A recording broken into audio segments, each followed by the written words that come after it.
ஆகாஷ்வாணி.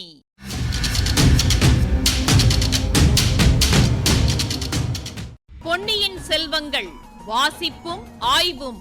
வாசிப்பவர் ராமசுவாமி சுதர்சன் அவர்கள்.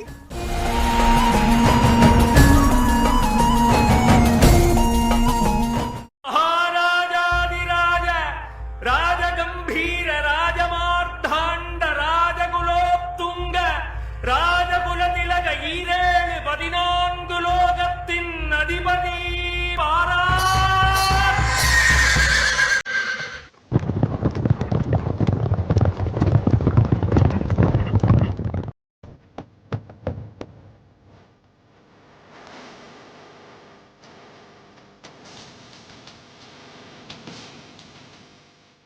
பெண்கள் எல்லோருமே சென்ற பிறகு கரிகாலன் அந்த மேன் மாடத்தின் முகப்புக்குச் சென்று நின்றான். வாசலில் அப்போதுதான் கலையத் தொடங்கியிருந்த ஜனக்கூட்டத்தினிடையே மறுபடியும் பேராரவாரம் எழுந்தது. ஜனங்கள் திரும்பி கோட்டை வாசலண்டை வரத் தொடங்கினார்கள். அந்த மேல் மாடத்தையொட்டி தனியாக நீண்டு அமைந்திருந்த மேடையில் கட்டியங்கூறுவோன் நிற்பதை கரிகாலன் கவனித்தான். அவனை சமிக்ஞையினால் அருகே வரும்படி அழைத்தான். வந்தவுடன் ஜனங்களுக்கு சில விஷயங்களை அறிவிக்கும்படி கூறினான். கட்டியங்கூறுவோன் திரும்பிச் சென்று பேரிகையை சில தடவை முழக்கினான்.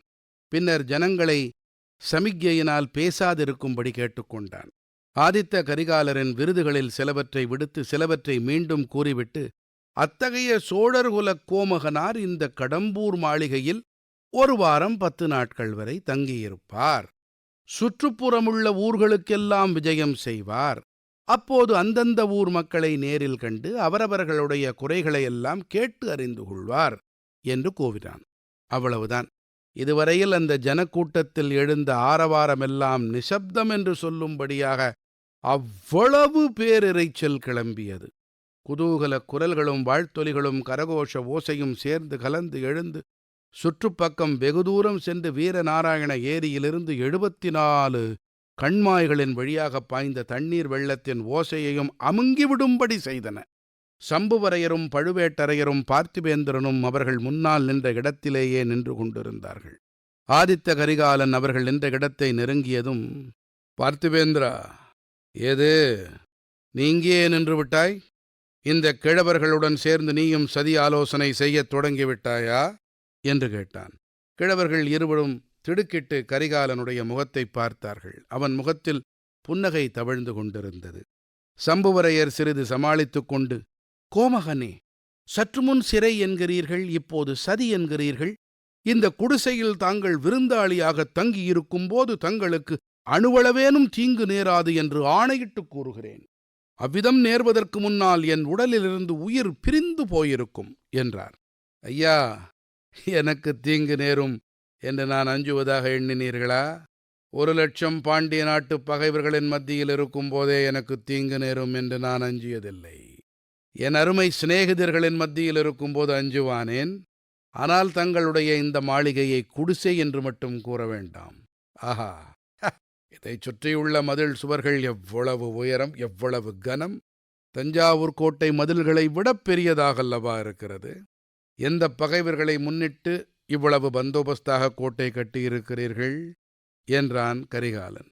இளவரசே, எங்களுக்கென்று தனி பகைவர்கள் யாருமில்லை. சோழகுலத்தின் பகைவர்கள் எங்கள் பகைவர்கள், சோழகுலத்தின் நண்பர்கள் எங்களுக்கும் நண்பர்கள். தங்கள் வாக்குறுதி எனக்கு மிக்க மகிழ்ச்சி அளிக்கிறது. இதை தங்கள் குமாரன் கந்தமாறனிடம் சொல்லி வையுங்கள்.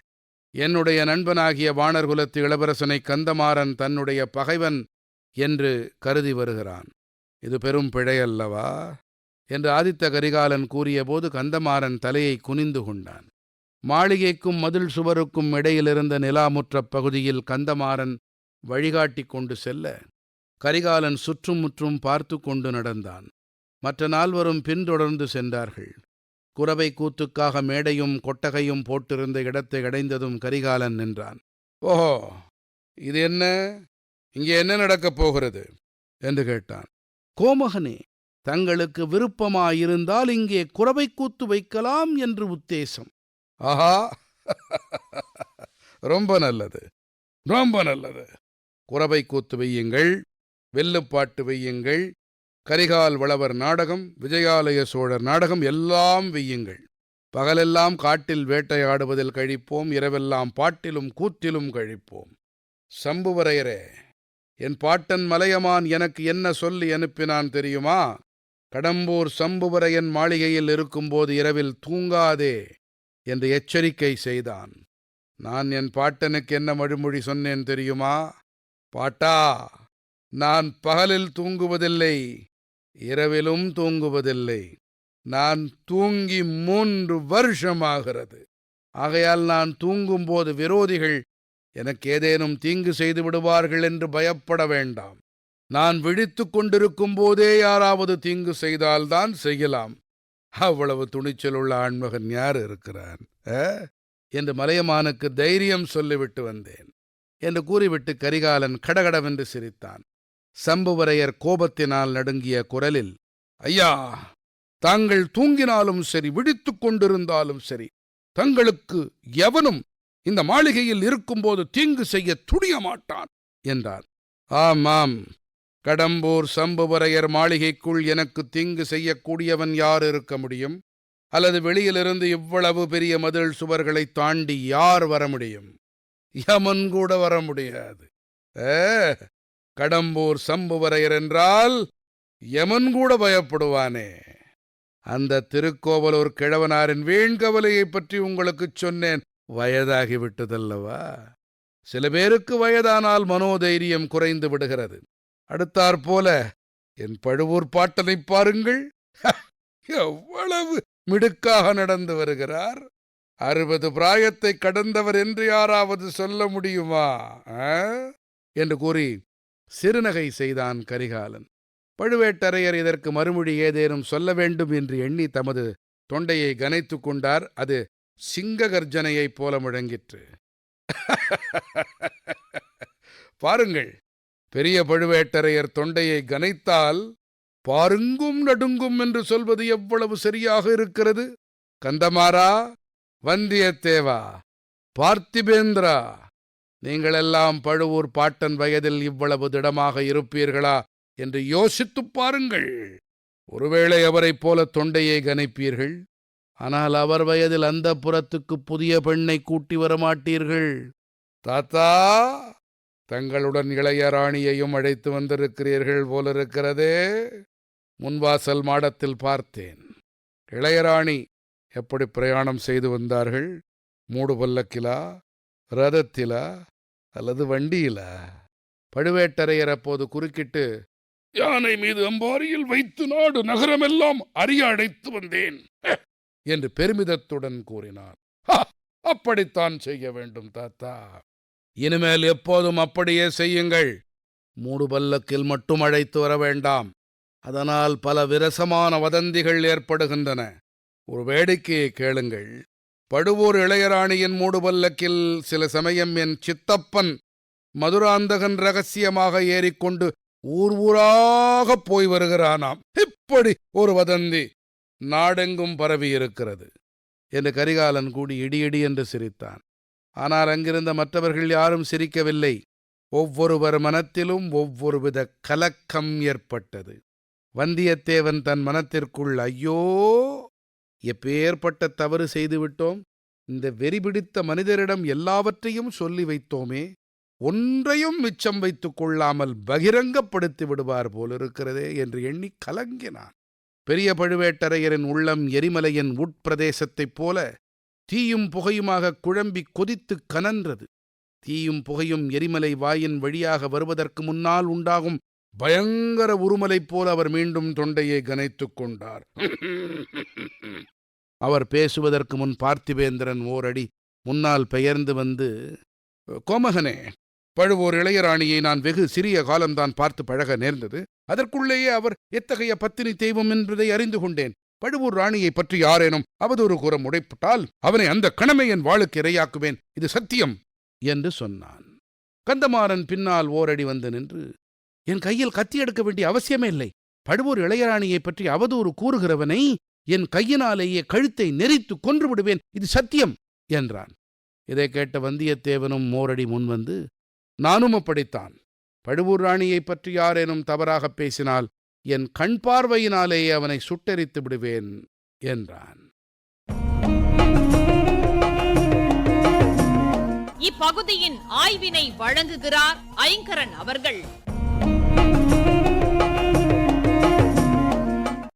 தாம் பாரபட்சமா நடந்து கொள்வதாக தனக்கு நெருக்கமான 3 பேரும் நினைச்சிடக்கூடாது என்பதற்காக நீங்கள் 3 பேரும் தனித்தனியாக பழுவூர் இளையராணியை பார்த்து அவளுடைய மோக வலையில் விழுந்திருக்கிறீர்கள் சொல்லி ஆதித்த கரிகாலன் சிரிச்சதை கேட்டோம். இந்த 3 பேரும் நந்தினிய தனித்தனியா சந்திச்சது என்னவோ உண்மைதான். ஆனா அந்த மோக வலையில வலிய போய் விழுந்தவன் பார்த்திபேந்திரன். சந்தர்ப்ப சூழ்நிலையால விழவிருந்த கந்தமாறன் வீழ்ச்சிக்கிட்டான். அவள் வீசுற வலை அவளுக்கே ஆபத்தா முடியும்னு கவலை கொண்டிருப்பவன் வந்தியத்தேவன். கதை கேட்டுக்கிட்டு வர நமக்கு இந்த மூவரையும் தனித்தனியா பார்த்து வந்ததால இது புரியுது. ஆனா ஆதித்த கரிகாலன் உட்கார்ந்த இடத்திலிருந்து எப்படி எடை போட்டு வச்சிருக்கான் பாருங்க. மாமல்லபுரத்தில் நடந்த அந்தரங்க உரையாடல் இப்ப நினைவுபடுத்திப்போம். பல்லவன், அரசே, என் தலைவா, தங்கள் மனத்தில் ஏதோ ஒரு சங்கடம் குடிகொண்டிருக்கிறது. ஏதோ ஒரு வேதனை தங்கள் உள்ளத்தை அரித்து கொண்டிருக்கிறது. அது பழுவூர் இளையராணி சம்பந்தமானது என்பதை நான் அறிவேன். இப்படி ரொம்ப குழைவா பேசி விஷயத்தை வாங்கினான். கேட்க கேட்க நந்தினி பத்தின நசை பார்த்திபேந்திரனுக்கு விஷம் போல ஏறிடுச்சு. ஏதோ உள்ளுணர்வு உந்தவே, நண்பா, நீ நந்தினியை மறந்துவிடு, அவளை பற்றி நான் சொன்னது எல்லாவற்றையும் மறந்துவிடுன்னு அலறினா ஆதித்த கரிகாலன். நேர்களே, வந்தியத்தேவன் வந்து சேர்ந்தப்புறம்தான் இளவரசர் கடுகடுப்பாயிட்டதாக பார்த்திபேந்திரன் சம்புவரையரிடம் சொன்னான் அல்லவா? அதை விட கடம்பூர் மாளிகை சூழல் பாட்டனார் மலையமானின் அறிவுரையை நினைவுபடுத்தி ஆதித்த கரிகாலனின் பேச்சிலையும் போக்கிலையும் திடீர் மாற்றத்தை ஏற்படுத்தி இருக்குமோன்னு தோணுது. ஆடி 18 சதி கூட்டம் நடந்த இடம் பகைவனின் பாசறை போல காட்சியளிக்குது. கண்மாய் என்கிற தொடரை பார்ப்போம். ஏரிகளில் சேமிச்ச நீரை முறையா பகிர்ந்தளிக்க கலிங்கு, குமிழி, சுருங்கை, தூம்பு, புதவு, புலிக்கண்மடை, மதகு ஆகிய அமைப்புகளை பயன்படுத்தினாங்க. ஏரி குமிழியில் இருந்த துளை மண்டையோட்டில் இருக்கிற கண் துளை போல இருந்ததால கண்வாயின்னு பேர் வந்தது. இது கண்மாயாகி கம்மாயின்னு கூட ஒலி மாற்றம் பெற்றுடுச்சு. ஏரியைப் போல பெரிய நீர்பிடிப்பு பகுதிக்கே கண்மாயின்னு பேர் உண்டு. நீர் வரும் வாயை கண்ணாறுன்னு கூட சொல்லுவாங்க. அடுத்து பந்தோபஸ்து. இந்த தொடர் பாரசீக மொழியிலிருந்து வந்தது.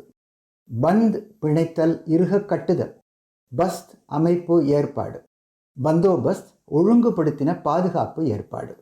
சரி, அந்த மூடு பல்லக்கு விஷயம் ஏற்படுத்தி இருக்கிற கொதிப்பு இன்னும் தீவிரமாகுமா? அடுத்த பகுதியில் பார்க்கலாம்.